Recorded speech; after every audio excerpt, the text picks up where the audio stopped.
Paulo está apresentando para nós algumas características. E eu não quero ser leviano com esse texto, né? Martyn Lloyd-Jones, se eu não me engano, pregou 10 semanas consecutivas lá em Westminster. A gente não vai fazer tantas coisas assim, mas dá para a gente aprender um pouquinho sobre ele. Vamos ler juntos, desde o verso 1. Paulo, apóstolo de Cristo Jesus, pela vontade de Deus, aos santos e fiéis em Cristo Jesus que estão em Éfeso. A vocês, graça e paz da parte de Deus, nosso Pai, e do Senhor Jesus Cristo. Bendito seja o Deus e Pai de nosso Senhor Jesus Cristo, que nos abençoou com todas as bênçãos espirituais nas regiões celestiais em Cristo. Porque Deus nos escolheu nele antes da criação do mundo, para sermos santos e irrepreensíveis em sua presença. Em amor nos predestinou para sermos adotados como filhos, por meio de Jesus Cristo, conforme o bom propósito da sua vontade, para o louvor da sua gloriosa graça, a qual nos deu gratuitamente no amado. Nele temos a redenção, por meio de seu sangue, o perdão dos pecados, de acordo com as riquezas da graça de Deus, a qual ele derramou sobre nós com toda a sabedoria e entendimento, e nos revelou o mistério da sua vontade, de acordo com o seu bom propósito, que ele estabeleceu em Cristo. Isto é, de fazer convergir em Cristo todas as coisas celestiais ou terrenas, na dispensação da plenitude dos tempos. Nele fomos também escolhidos, tendo sido predestinados, conforme o plano daquele que faz todas as coisas, segundo o propósito da sua boa vontade, a fim de que nós, os que primeiro esperamos em Cristo, sejamos para o louvor da sua glória. Quando vocês ouviram e creram na palavra da verdade, o evangelho que os salvou, vocês foram selados em Cristo com o Espírito Santo da promessa, que é a garantia da nossa herança até a redenção daqueles que pertencem a Deus, para o louvor da sua glória. Vamos orar? Bendito seja tu, ó Deus, que nos abençoou, que realizou algo por nós, impensável à nossa natureza humana e caída. Nós, como igreja, nos reunimos essa noite para louvar o teu nome e agradecer por meio da tua gloriosa graça o favor que o Senhor fizeste por nós. Nós pedimos ao Senhor, nos ajuda a entrar nesse terreno santo dos teus decretos, da tua providência, da tua eleição. Nos ajuda, Senhor, a termos clareza, a termos os olhos do nosso coração aberto diante da magnífica beleza que é a tua obra redentiva por nós. Tira de nós, Senhor, as dúvidas, as incertezas, o medo, a insegurança, e nos leva, como o apóstolo Paulo, a bendizer o teu nome e a louvá-lo por causa da sua obra. No nome santo de Jesus que nós oramos. Amém e amém. Bem rapidinho aqui, só vou explicar para vocês, não vou usar isso aqui muito hoje, mas diminui um pouquinho lá. Vê se você consegue diminuir um pouquinho. Quando vocês veem as coresinhas assim, são divisões. Isso aqui é o esboço do pastor, tá? Só para vocês verem que coisa que não tem nada a ver, né? Não dá para entender nada aí, né? Mas você vai perceber que existem vários elementos de ligação nesse texto. Em especial, o apóstolo Paulo, a cada trechinho, pode baixar um pouquinho mais, ver se dá para a gente ver. Pode deixar só para ficar as cores, assim, eles vão entender as cores. Quando você vê as cores, por exemplo, de amarelo no final, essas cores aqui são louvor e adoração. As cores de verde são as obras da doutrina que o Senhor fez por nós. As cores em vermelho são o que é realizado sempre em Cristo, todas elas apontando para Cristo. E as obras em azul é a questão da vontade de Deus para nós, que está se repetindo em vários textos. Parece estranho, mas você vai entender isso em 3 semanas. Pode tirar agora, pode ficar tranquilo, tá? Vamos lá. Carta aos Efésios. Diegão fez para nós uma introdução semana passada. O apóstolo Paulo envia uma carta a uma igreja de Éfeso. Uma igreja que está localizada na Ásia Menor. Uma igreja que está localizada numa cidade muito grande. Uma cidade cosmopolita, uma das principais cidades do Império Romano. Uma cidade que era tomada por ídolos, por paganismo. Havia um templo de Diana, ou Artemis, para alguns, que levava tantas e tantas pessoas, ano após ano, dia após dia, para levarem ofertas, sacrifícios. Como bem o Diego explicou na semana passada, isso trazia um comércio local. Imagina você chegando em Éfeso, tendo ali barraquinhas, vendendo camiseta com a imagem de Diana, boné escrito Diana Forever, e pulseirinhas e outras coisas. Ou seja, a cidade era movida por isso. A cidade era conduzida por isso. E lá chegou o apóstolo Paulo. Lá em Atos 18, 19, nos narra isso. O apóstolo Paulo chega, encontra alguns irmãos, inicia então um processo de plantação da igreja e de repente muitas pessoas abandonam o paganismo e se tornam crentes. E agora já não vendiam mais camisetas Diana Forever, mas Jesus is King. É isso que fala? É isso aí. Você entendeu? Meu inglês não é péssimo, na verdade. E aí o povo então sai daquele ambiente de idolatria. Paulo é perseguido em Éfeso por causa disso. Porque aquele comércio local foi afetado. Afetado pelo evangelho. Afetado pela maravilhosa graça de Deus em Cristo Jesus. As pessoas começaram a abandonar os seus ídolos e se renderem a Jesus. E o que o apóstolo Paulo está fazendo nesses versos iniciais? Paulo, em certa medida, não está dizendo para eles, olha, vocês foram muito bons, bendito a escolha que vocês fizeram. Bendito a força de vocês, bendito o desejo de vocês. Não. O apóstolo Paulo está olhando para toda essa ação soberana realizada numa cidade pagã de 300 mil habitantes, onde Paulo possivelmente visitou-a 3 a 4 vezes, onde Paulo estabeleceu uma escola, a primeira escola de teologia bíblica, a escola de Tirano, que o texto bíblico fala que Paulo ensinava o povo de manhã até de noite. Lembra aquele texto onde um irmão cai da janela, que dormiu? Era lá, era em Éfeso. E Paulo chegou lá embaixo e orou e Deus ressuscitou aquele irmão. Imagina o temor daquela igreja. Nunca outro ídolo tinha ressuscitado alguém. Nunca havia acontecido algo aquilo naquela cidade. O paganismo se foi. E o que Paulo está fazendo? Paulo está apresentando a eles o motivo disso. Como isso aconteceu? Como Deus fez isso?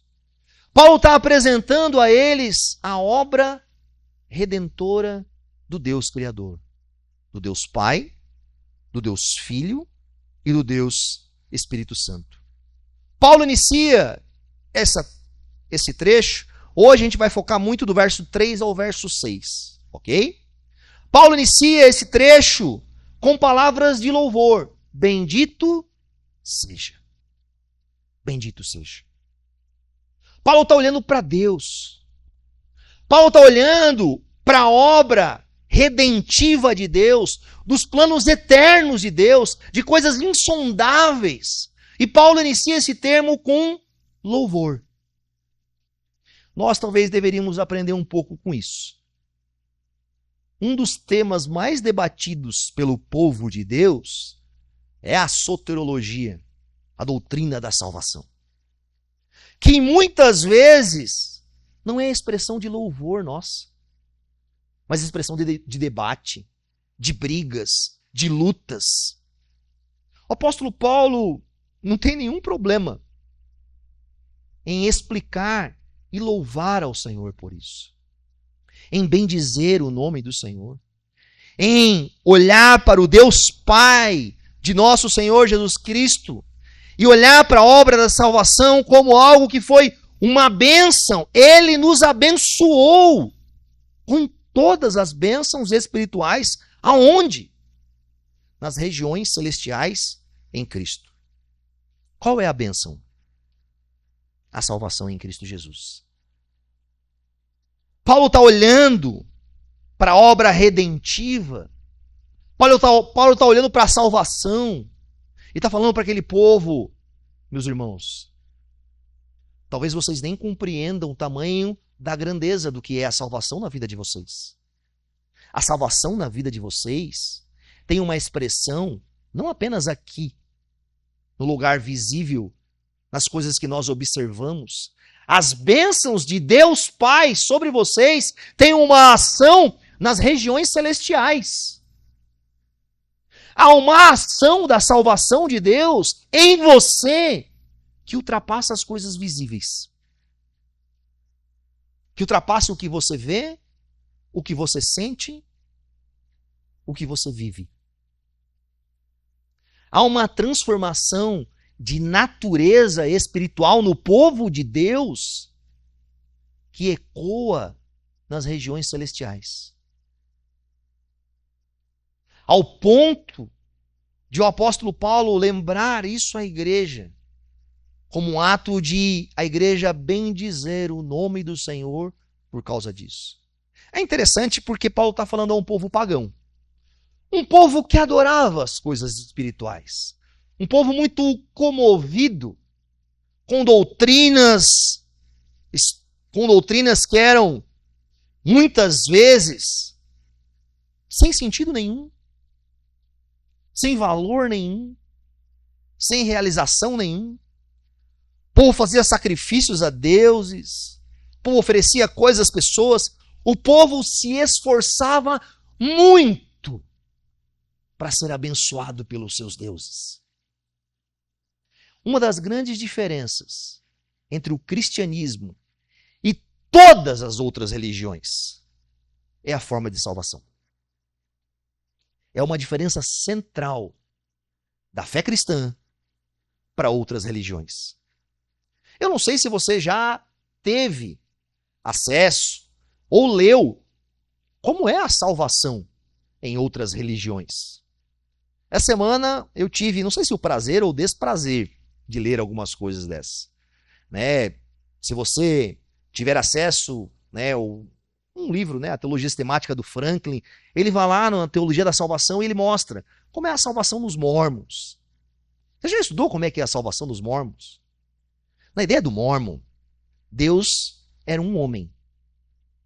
E Deus então foi, em certa medida, evoluindo e se transformou Deus.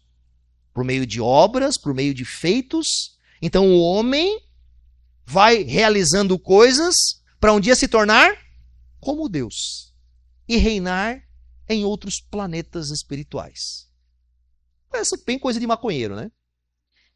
Me perdoa se você ficou ofendido. Aí você vai para o Espiritismo. Aí você olha para o Espiritismo, que é uma religião extremamente legalista de boas obras, aonde a ideia é o quê? O teu espírito agora, que por vezes está sofrendo, passando por crises e lutas, está sofrendo para a expiação dos teus pecados por meio da tua própria obra. Aí você encarna num outro corpo, numa outra vida, um pouco melhorado. Aí você encarna num outro, um pouco melhorado. Até que você se torne um espírito celestial e também vai, para outro lugar.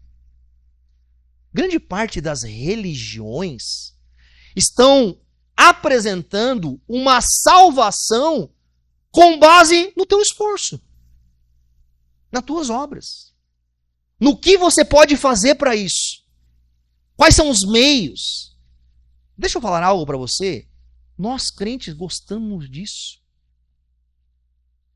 Lembra a pergunta de uma pessoa para Jesus? O que posso fazer para ser salvo? Lembra a pergunta do carcereiro para Paulo na prisão? O que posso fazer para ser salvo?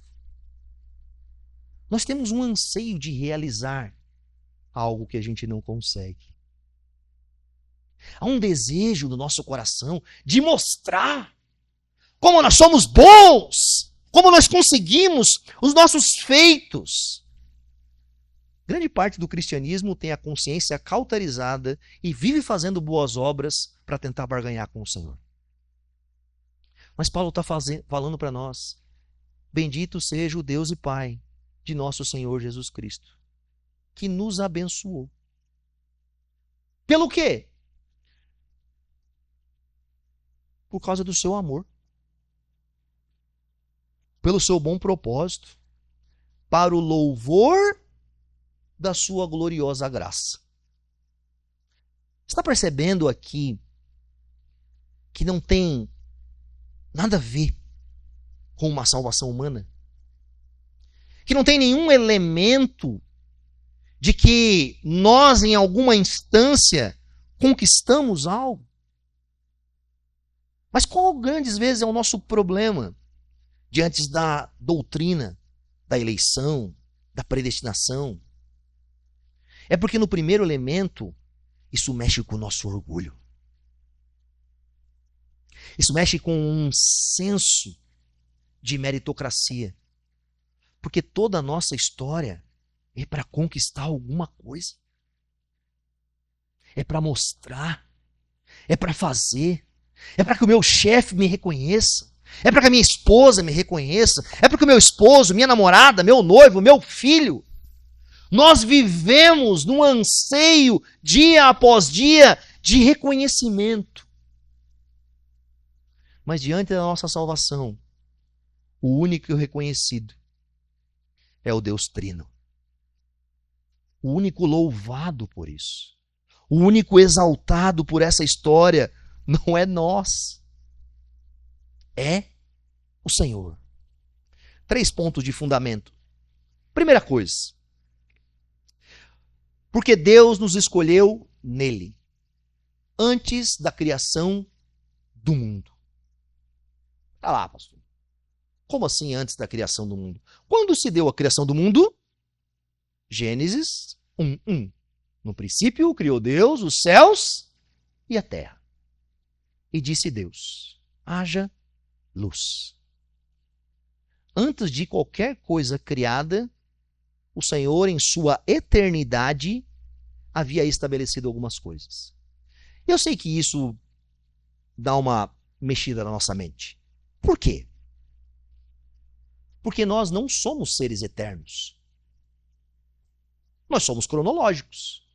Nós enxergamos a vida a partir de uma sequência lógica de fatos. Nós enxergamos sábado, nós enxergamos o domingo, nós já pensamos, domingo à noite a gente começa a ficar chateado com a segunda-feira, mas a gente vai para a segunda-feira na esperança da sexta-feira. E a gente vai olhando as coisas num acontecimento de hoje, amanhã, depois da manhã e outras coisas. Mas a pergunta é: Deus está sujeito a essa condição? Deus está sujeito a uma cronologia? O que Deus não consegue enxergar do antes, do agora e do depois? Uma das grandes dificuldades nossa em relação, por exemplo, à doutrina da predestinação, da eleição, é uma diferença de natureza. O nosso ser é diferente. Nós somos distintos. Nós somos totalmente outro. O ser de Deus tem uma outra natureza. Deixa eu te perguntar algo. O que acontece diante do Senhor e dos seus planos que não acontece de forma eterna? Se tivesse algum exercício da vontade do Senhor que fosse realizado fora da sua eternidade, Deus continuaria sendo eterno? Você percebe como nós quebraríamos um atributo imutável do Senhor? Se nós condicionássemos as ações do Senhor ao Cronos, a nossa limitação. O problema é que nós queremos entender a doutrina não na ótica divina, mas na ótica humana. Nós queremos que ela se amolde a nós, ao barro. Mas o oleiro fez o barro. O oleiro fez o tempo do barro. O oleiro preparou o barro. O oleiro tinha um plano para o barro. O oleiro sabia o que queria fazer com o barro. Mas nós somos o... Não precisa repetir. Nós estamos dentro dessa instância, dessa luta. O apóstolo Paulo está usando uma linguagem comum aos romanos. Quando Paulo fala, por exemplo, de eleição, aquele povo sabia qual era a palavra do grego eleikos. Porque os romanos, eles tinham uma república. Da onde hoje, por exemplo, a nossa República Federativa do Brasil traz o seu conceito de política. E obviamente que eu não quero falar de política aqui. Mas os romanos tinham uma ideia. O imperador romano não era um imperador que passava de pai para filho.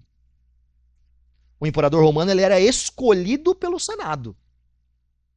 Ele não era autodeclarado imperador, como na Babilônia, em outros lugares, em que passava de pai para filho. Havia uma escolha de alguém externo que realizasse um conclave, um sínodo, uma assembleia. Eles eram meio batista, eu acho. Talvez esteja lá a nossa raiz. Brincadeira.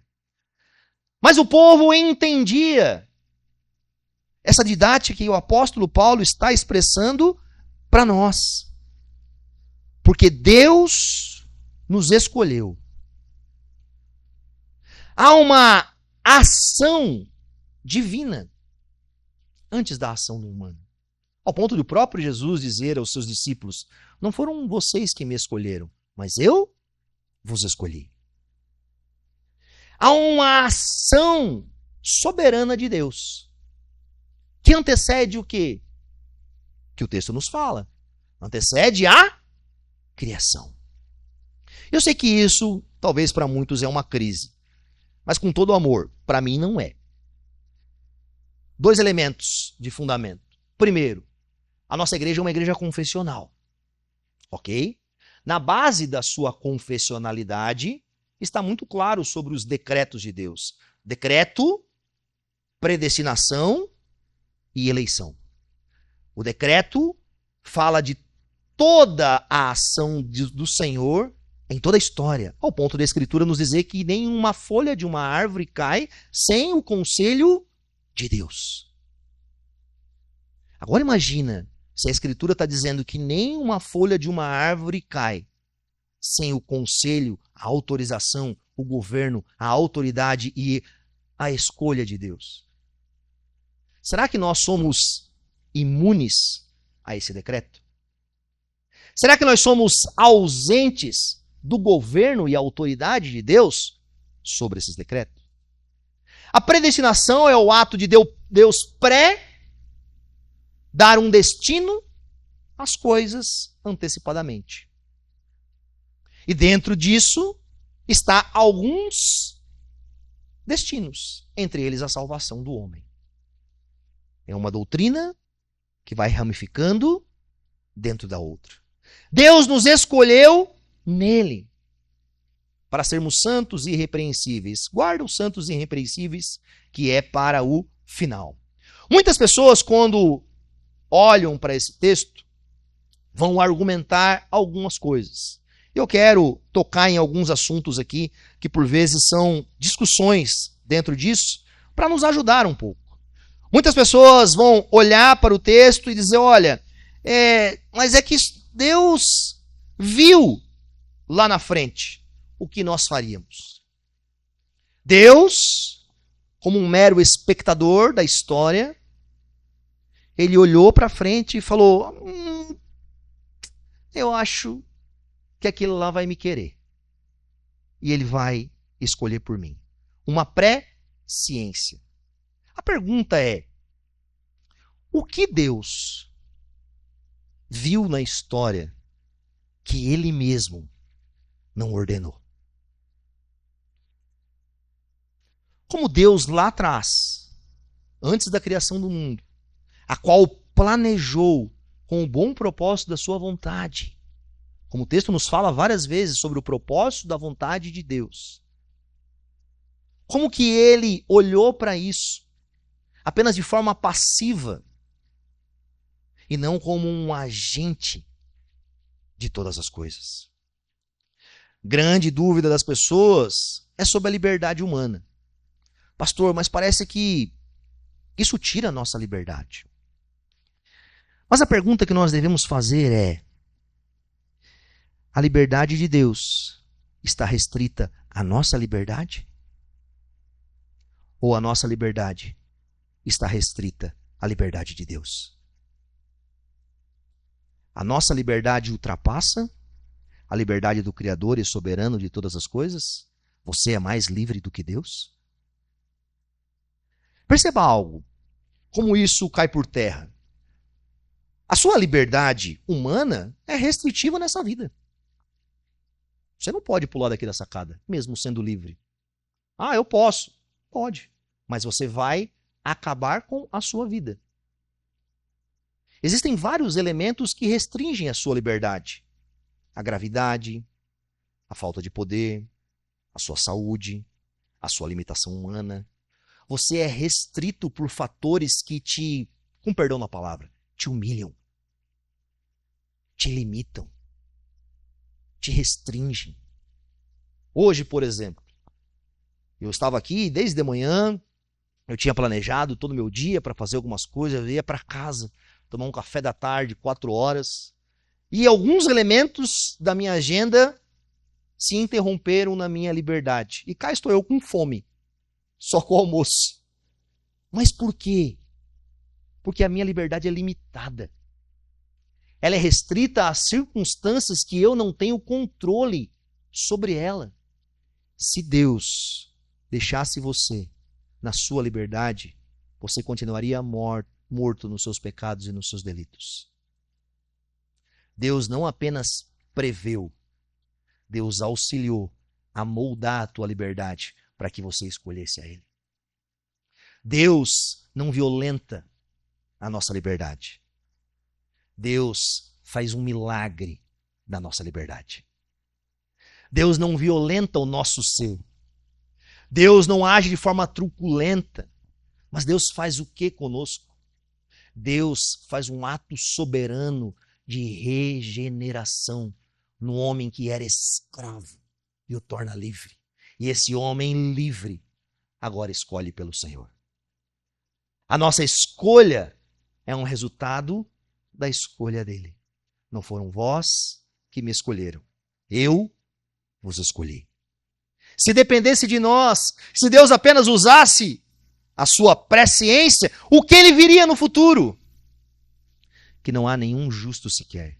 Não há ninguém que busque a Deus, pois todos se desviaram e tornaram-se juntamente inúteis. Não há ninguém que faça o bem, não há ninguém que agrade a Deus. Todos estão separados. Isso era o que Deus via. Isso era o que Deus viu. Isso era o que Deus intentou. Para o quê? Para a sua glória. O apóstolo Paulo fala que como isso aconteceu? Em amor. Em amor. O que é o amor? O que é o amor de Deus? O que é o amor ágape? Voluntário, incondicional e independente do Senhor pelas suas criaturas. Quando Paulo está falando que a obra da salvação aconteceu em nós, Paulo está apontando para uma circunstância. E qual é? Essa obra foi um anseio e um desejo voluntário do amor de Deus. Do amor de Deus. Não tinha a ver com uma ação, não tinha a ver com uma realização, não tinha a ver com nenhum feito daqueles homens, mas em amor nos predestinou. nos conduziu antecipadamente para um destino que ele queria. E qual era o destino? Sermos imersos no seu Filho amado. Paulo está orientando o coração daquelas pessoas para que eles louvem a Deus diante disso. A eleição é um ato da livre e soberana graça de Deus. Em momento algum, o apóstolo Paulo está querendo fazer uma discussão banal, frívola disso, como tantas vezes nós fazemos. Como tantas vezes nós discutimos. Outro ponto de fundamento para nós. O que o texto diz? O texto diz que ele nos escolheu antes dos tempos eternos e nos predestinou. Nós somos eleitos. Presta atenção em algo. A doutrina da eleição não é um termo teológico cunhado por pessoas. Por exemplo, trindade. Você encontra o termo trindade na Escritura? Não encontra. Por que não encontra? Porque ele é um termo teológico que resume aquilo que é claro. Pai, Filho e Espírito Santo. 3 pessoas com a mesma natureza, que estão em uma só essência, em um só Deus. Na nossa matemática, 1 mais 1 mais 1 é 3. Na matemática divina é 1. Quando você encontra, por exemplo, a doutrina que nós tanto amamos sobre a dupla natureza de Cristo, Cristo sendo plenamente divino e plenamente humano. É uma doutrina cunhada pela igreja, que resume aquilo que nós vemos na Escritura. Mas eleição, predestinação, não é um termo pós-Escritura.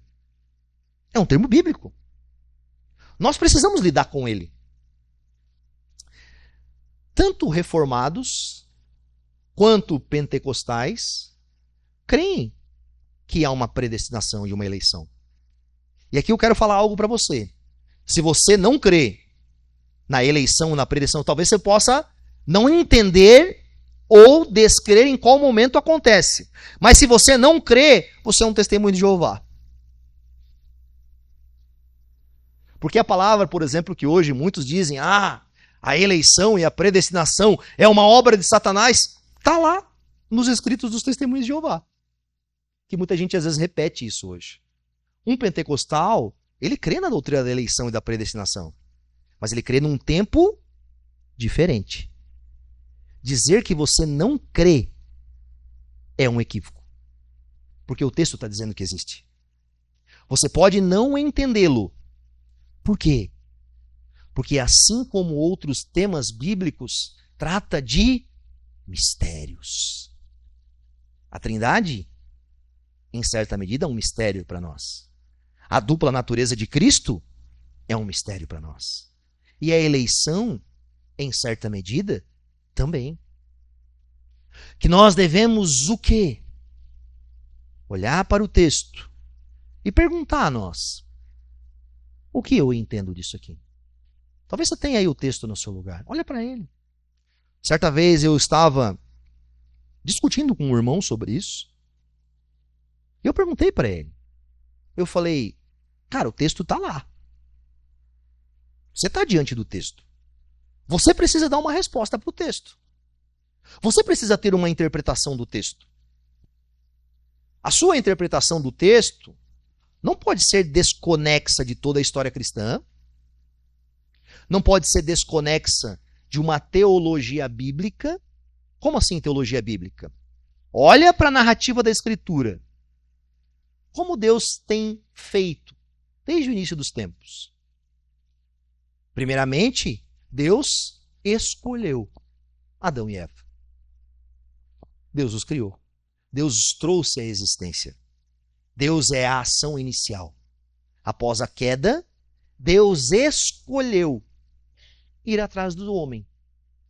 Deus escolheu a Abraão, Deus escolheu a Jacó, Deus escolheu a Isaac, Deus escolheu os os primeiros juízes, Deus escolheu Samuel, Deus falou para Samuel quem ele ia escolher como rei, Deus escolheu Saul, Deus escolheu Davi, Deus escolheu os profetas. Isaías, na revelação, entendeu que Deus o escolheu antes de ele ser formado no ventre da mãe dele. Como que Deus está fazendo isso na história? Como que é a nossa leitura das Escrituras? Deus escolheu Israel entre um dos menores povos, como diz o texto bíblico. Eles não eram nada. Eles não tinham, mas Deus o escolheu em amor. Quando Jesus, o Verbo encarnado, se fez carne, e ele começou então a fazer o quê? Ele escolheu os seus discípulos. Ele foi lá na praia, onde estava Pedro, Tiago, João, e os escolheu. Ele foi até Levi, o cobrador de impostos, e o escolheu. Foi em outros e o escolheu. Você percebe que tratar do tema escolha e eleição não é um tema que, na mente de alguns, é supostamente distante das Escrituras? Deus está fazendo isso desde sempre. Deus está a todo momento indo ao encontro e escolhendo as pessoas. E essa deve ser uma lembrança nossa. Em amor nos predestinou para sermos adotados. Quando nós falamos sobre salvação, dentro da teologia nós usamos um termo que é a ordem da salvação. Para quem já fez aqui o curso da Escola de Membros, eu dou uma aula específica sobre isso, sobre a ordem da salvação. Existe uma ordem da salvação, que não necessariamente é cronológica. Por vezes ela é lógica. Qual que é a grande crise da grande parte dos cristãos?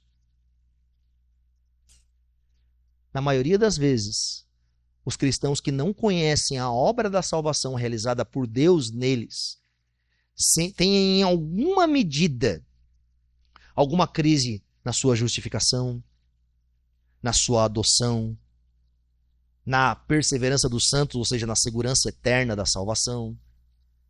Tem crises no pacote que está incluído. Eu dou sempre um exemplo disso.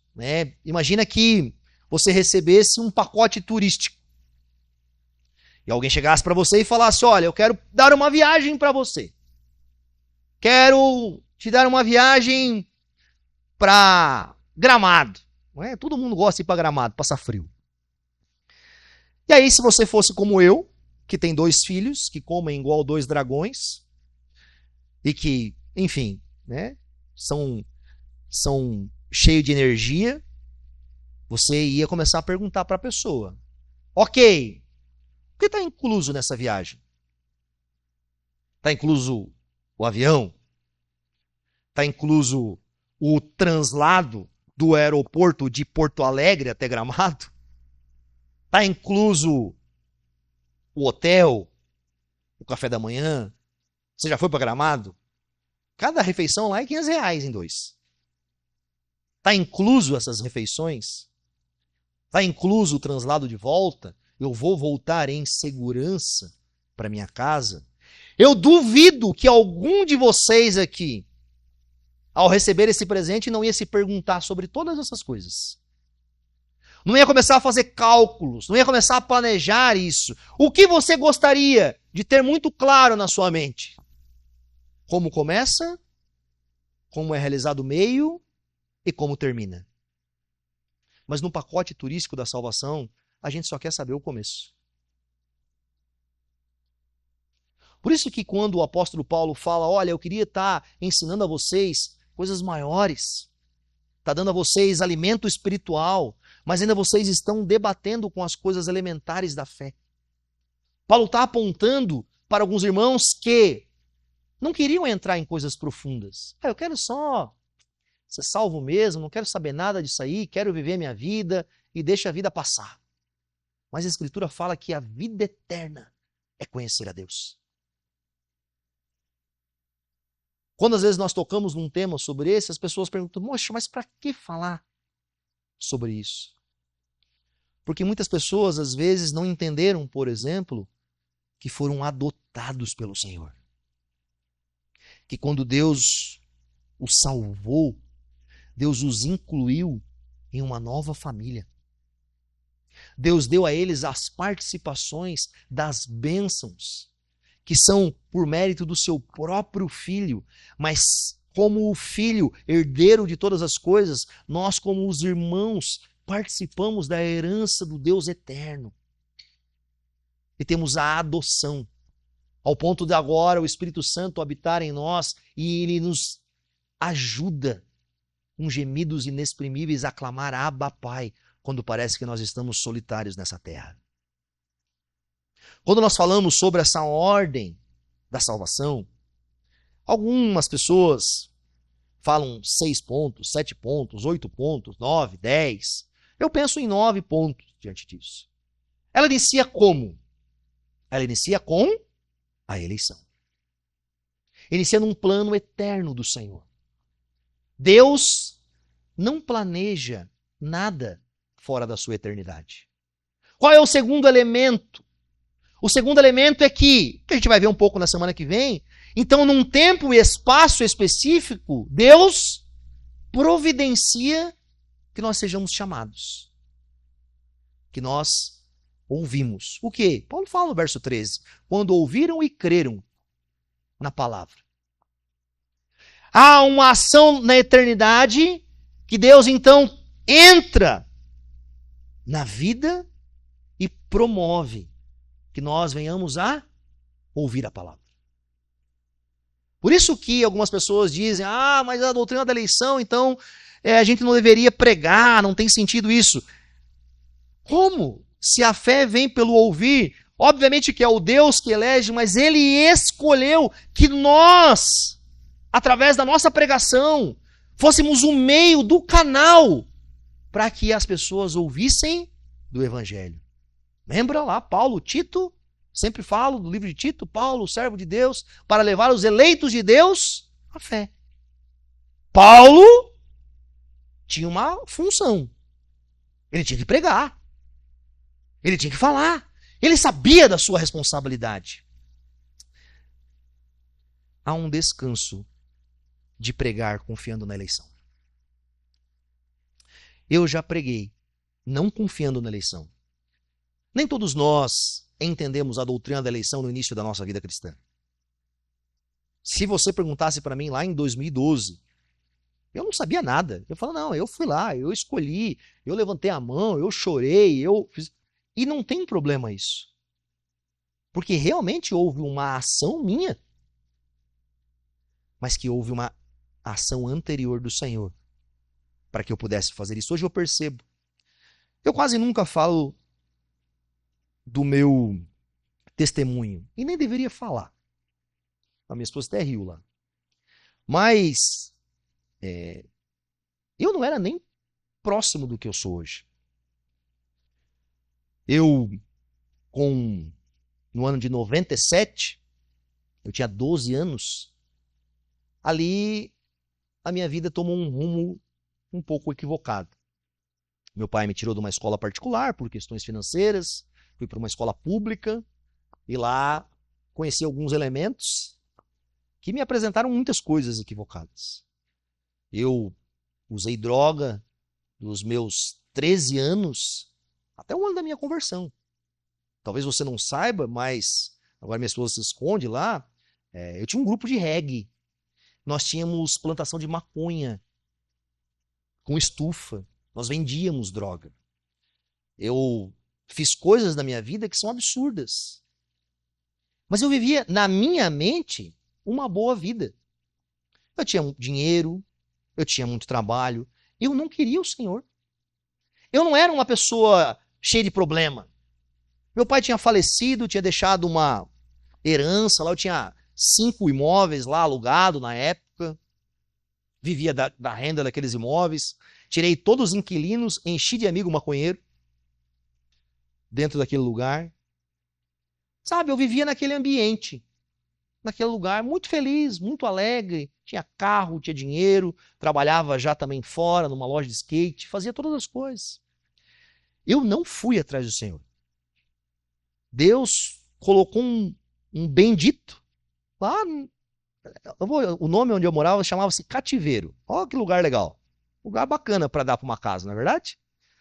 E lá tinha um rapaz que tocava baixo. Eu não tocava nada, não toco até hoje, mas como eu era dono da casa, eu tinha que participar da banda. Né? Então eles me deram lá um bongô e eu fazia umas batidas assim estranhas. Assim. E aí aquele menino, certa vez, me convidou para ir num encontro que nem era, eu nem sabia o que era. Era junto com o pessoal de estudo de tatuagem, de outras coisas. E lá era uma célula. E lá eu ouvi a palavra de Deus. Hoje eu olho para tudo isso e eu não tenho dúvida nenhuma que Deus estava fazendo alguma coisa totalmente ausente do que eu queria, do que eu pensava e imaginava. E naquele momento que eu ouvi a palavra da verdade, o que acontece conosco? Nós somos regenerados. O Espírito Santo nos convence. Lembra quando lá em João 3, Jesus está conversando com Nicodemos? Jesus está tocando nesse tema com Nicodemos. Nicodemos está conversando com Jesus e Jesus está falando para ele, olha, é necessário nascer de novo. E Nicodemos fica em crise. O Senhor, mas como assim eu já sendo velho posso adentrar no ventre da minha mãe? Jesus fala para ele, Nicodemos, você é mestre em Jerusalém. Você é um entendido. Você não entende essas coisas? A regeneração não é uma obra da nova aliança, só do Novo Testamento, quer dizer. A regeneração acontece desde sempre. Ninguém foi salvo pela lei. Ou alguém foi salvo pela prática da lei. Paulo fala, ninguém foi salvo pela prática da lei. Como o povo do Antigo Testamento conhecia o Senhor? Por meio de uma ação soberana, de um Deus que os escolhia e os regenerava. Para quê? Para a sua própria glória. Porque se Deus nos deixasse, nós estávamos como? Nós vamos ver isso em capítulo 2. Estávamos mortos. Você já foi num cemitério? Você já fez um velório? Te amo. Eu já tive a oportunidade de ministrar vários velórios. Você já viu um corpo num caixão? Vá lá pregar para ele. Vá lá e vê a viúva, os filhos tentando levantar aquela pessoa do caixão, chorando sobre ele, movendo ele, dizendo, eu não acredito, entristecendo-se. Assim éramos nós. Essa era a nossa condição. Você não era diferente. Você era um morto. E se Deus não fizesse um milagre em você, você nunca levantaria dos ossos secos e seria revestido de carne. Você continuaria no vale dos ossos secos para o resto da sua vida. Por isso que bendito seja o Deus e Pai do nosso Senhor Jesus Cristo. Algo que devemos entender diante disso. Muitas das crises nossas em relação a isso é a doutrina da reprovação. Não é verdade? Eu poderia não falar sobre isso hoje. Mas, diante da doutrina da eleição, sempre nos surge uma dúvida. Se Deus elege, se Deus escolhe, então Deus é injusto, porque Ele não escolhe os outros. Não é verdade? Às vezes não é esse o nosso questionamento. Mas a pergunta que a gente deve fazer é, o que é injustiça? O que é injustiça? Como que Deus poderia ser injusto? Deus só seria injusto se Ele não salvasse pessoas perfeitas. Porque o ato de injustiça é condenar alguém que é justo. Existia alguém que era justo? Não existia. Deus não é injusto. Deus não é injusto. Dentro dessa doutrina, nós temos por vezes esse mistério. Por quê? E muitas vezes o nosso ato, como é que ele acontece?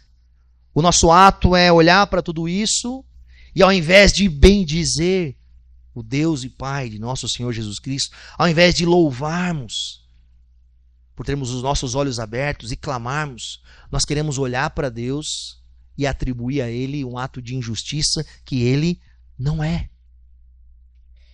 O apóstolo Paulo em Romanos 9 trabalha isso. Paulo está trabalhando a soberania de Deus desde Romanos capítulo 8.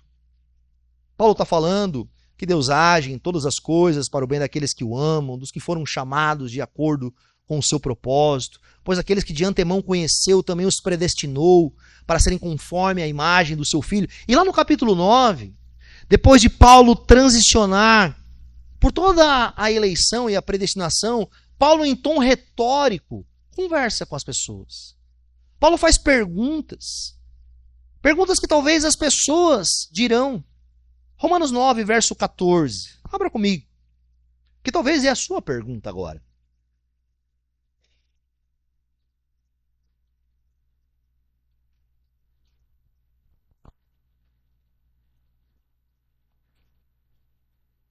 Paulo está falando sobre que Deus escolheu Jacó e rejeitou Esaú.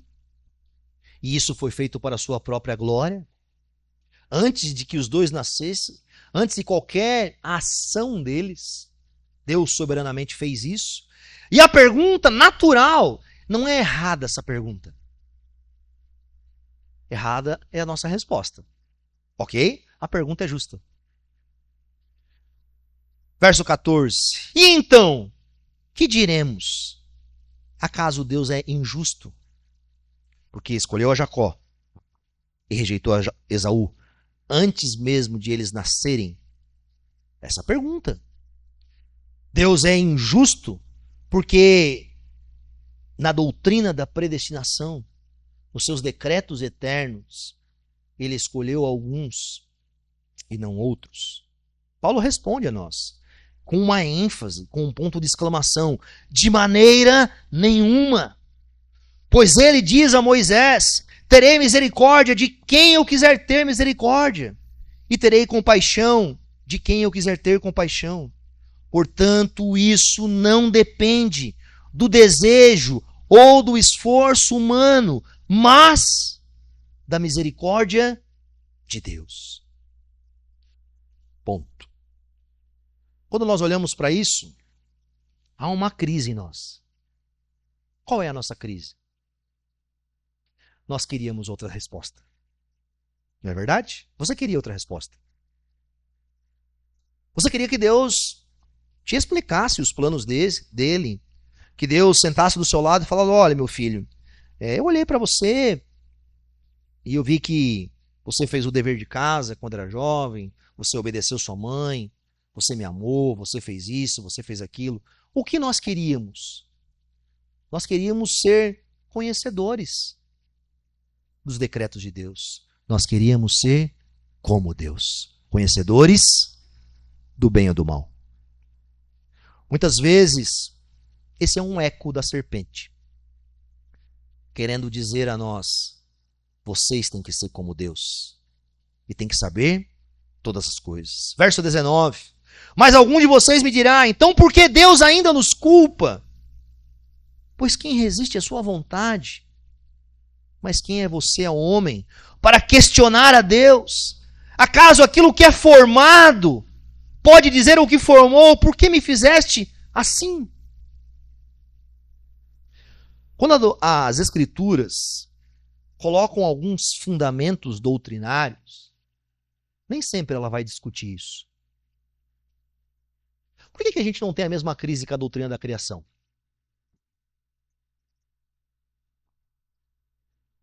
Quando a gente lê Gênesis 1, como que começa o texto? Simplesmente: no princípio criou Deus os céus e a terra. Ponto. Ponto. Não fala como fez, Óbvio, vai expressar algumas coisas depois, mas as coisas celestiais, as outras coisas. Por quê? São quesitos fundamentais da essência do que Deus é e do que Deus fez. Muitas vezes o ponto de discussão nosso ultrapassa a nossa concepção. E nós devemos, por vezes, descansar.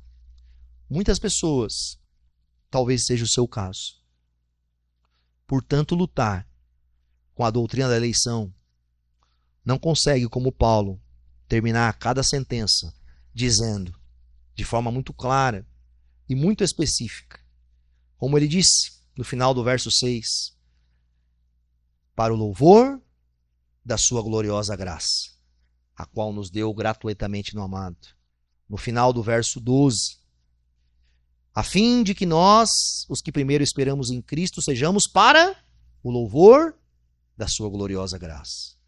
Ou no final do verso 14, onde ele diz, a garantia da nossa herança, até a redenção daqueles que pertencem a Deus, para o louvor da sua graça. Não permita que a sua incredulidade e a sua falta de compreensão, talvez de forma plena, como você gostaria, lhe impeça de louvar o Senhor pela salvação que talvez você não entenda. Diante disso, nós devemos louvar o Senhor. Assim como o apóstolo Paulo, quando está tratando sobre a doutrina da salvação, em Romanos capítulo 11, verso 33, diz: ó profundidade da riqueza, da sabedoria e do conhecimento de Deus! Quão insondáveis são os seus juízos e inescrutáveis os seus caminhos! Quem conheceu a mente do Senhor? Ou quem foi o seu conselheiro que primeiro lhe deu para que ele o recompense? Pois dele, por ele e para ele são todas as coisas. A ele seja a glória para sempre. Amém. A doutrina da eleição, ela não é uma doutrina da reforma protestante. O que Calvino fez, em grande medida, foi traduzir de forma mais lógica o que Lutero já estava falando. Lutero foi um monge agostiniano. Estava dentro de um monastério em que estudava-se sobre quem? Agostinho. Agostinho foi um dos personagens do quarto século que defendeu a doutrina da eleição. Quando Pelágio, um homem em meio à igreja, se levantou para dizer que o homem nascia plenamente perfeito, não estava morto, e o homem era capacitado e dotado por Deus para escolher o seu destino. Calvino se levanta, combate essa heresia de Pelágio, mas a igreja continuou caminhando naquilo que é chamado de um semipelagianismo. Pelágio achava que o homem estava bom. Muitos da igreja hoje acham que o homem está apenas doente. Mas Calvino, Lutero, Agostinho, Paulo disseram que o homem está morto. Que o homem está morto. A pergunta que nós devemos nos fazer é: de que lado nós queremos ficar? Sempre quando eu coloco em xeque Deus e a vontade humana, eu escolho pela vontade divina. A minha pergunta diante dessa circunstância é: o que traz mais glória a Deus? A força da minha vontade? A força da minha sabedoria? A minha escolha? As minhas obras? Ou o amor incondicional e voluntário de Deus? O que glorifica mais a Deus? Eu escolho por isso. Para que ele cresça e eu diminua. Feche teus olhos no seu lugar.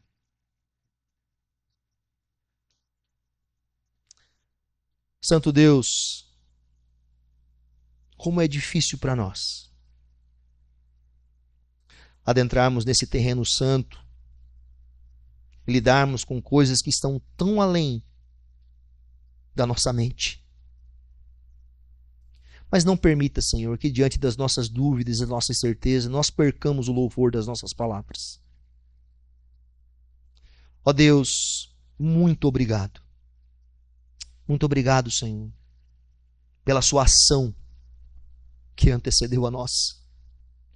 Pelo milagre da salvação, que é a obra que o Senhor realizou em nós. Nos ajuda, Senhor, a sermos homens e mulheres que louvam o Senhor por isso. Bendito seja o Senhor. Bendito seja. Nós temos a consciência, Senhor, que se dependesse de nós, se a salvação fosse fruto das nossas obras, do exercício da nossa vontade, do nosso mérito, todos nós ainda estaríamos como um defunto em um caixão. Obrigado, Senhor, porque o Senhor nos ressuscitou em Cristo Jesus. Nos deu vida, nos convenceu do nosso pecado, nos regenerou, fez aquilo que o seu Filho falou para Nicodemos. Realizou em nós uma nova natureza. E nós somos gratos por isso. Ó Deus, nós sabemos que a Tua palavra fala que o Senhor não tem prazer nos que se perdem. Ajuda-nos também, Senhor, a não sermos orgulhosos, arrogantes e presunçosos diante dessa doutrina. Que isso, Senhor, seja para nós ainda mais um elemento de humildade, um elemento de contrição e não de soberba e arrogância. Em nome santo de Jesus que nós oramos. Amém e amém.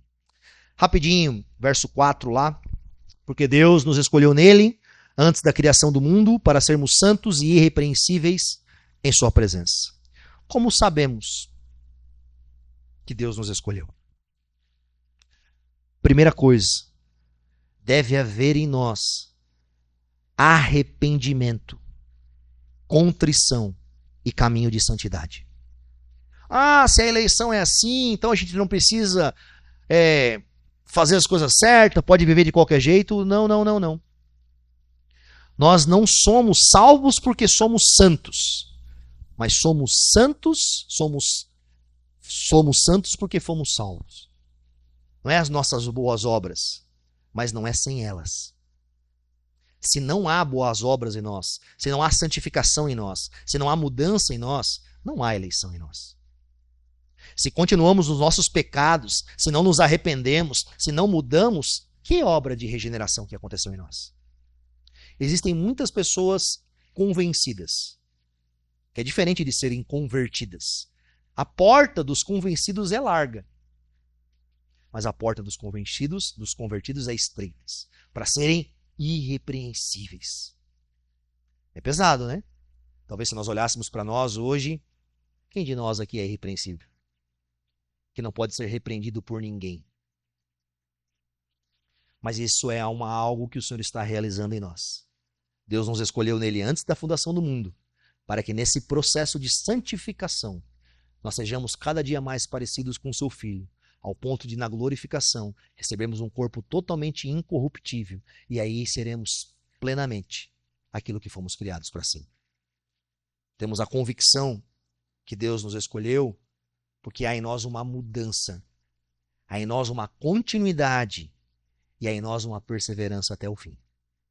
Esses são um elemento que nos demonstra isso. Amém? Dá uma salva de palmas ao Senhor no seu lugar.